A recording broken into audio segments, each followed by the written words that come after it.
الحمد لله رب العالمين، والصلاة والسلام على أطهر خلق الله أجمعين، سيدنا محمد صلى الله عليه وسلم. طبتم وطاب لقاؤكم وتبوأتم من جنة الله منزلا. إذا رأى الشخص أنه يطعم الغراب في المنام علامة أنه يأكل أموال اللصوص في الواقع، والله أعلى وأعلم.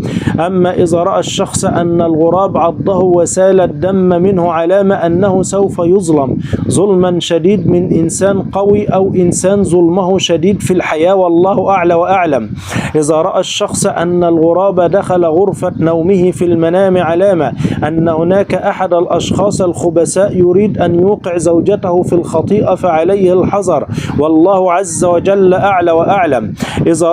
إذا رأت المرأة المطلقة أن الغراب الأسود في بيتها علامة أن هناك إنسان ظالم متسلط على هذه المرأة، والله أعلى وأعلم. أما إذا رأت المرأة المطلقة أن طليقها تحول إلى غراب في المنام علامة أن طليق هذه المطلقة يريد أن يؤذيها أذية شديدة في الحياة، فعليها الحذر، والله عز وجل أعلى وأعلم. إذا سمع الشخص صوت الغراب في البيت علامة على سماع خبر محزن في هذا البيت عن أحد الأشخاص الذين يسكنون في هذا البيت، والله عز وجل أعلى وأعلم. أما إذا رأى الشخص أن الغراب يقف على نافذة المنزل علامة على خراب هذا البيت الأيام القادمة، والله سبحانه وتعالى أعلى وأعلم. إذا رأت البنت العزباء عش الغراب علامة أنها سوف تتزوج من رجل خبيث جدا، والله عز وجل أعلى وأعلم. كذلك إذا رأت المرأة المطلقة عش الغراب علامة أنها سوف تتزوج إنسان أشر من طليقها، والله عز وجل أعلى وأعلم. إذا رأت المرأة المتزوجة عش الغراب في المنام علامة على تعاسة الحياة الزوجية، وأن زوجها إنسان خبيث في الحياة، والله أعلى وأعلم.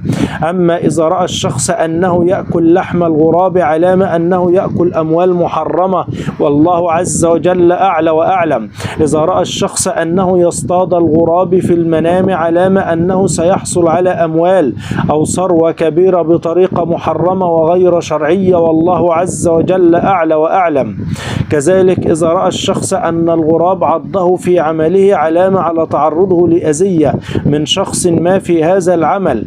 أما إذا استطاع أن يطرد الغراب من العمل علامة أنه سوف ينتصر على خصمه في هذا العمل ولا يستطيع أن ينال ضرر منه، والله عز وجل أعلى وأعلم. قال النبي صلى الله عليه وسلم: من قال سبحان الله وبحمده في اليوم 100 مرة حطت خطاياه وإن كانت مثل زبد البحر، صحيح الإمام البخاري. وقال النبي صلى الله عليه وسلم: من أفسد امرأة على زوجها فليس منا، صحيح الترغيب.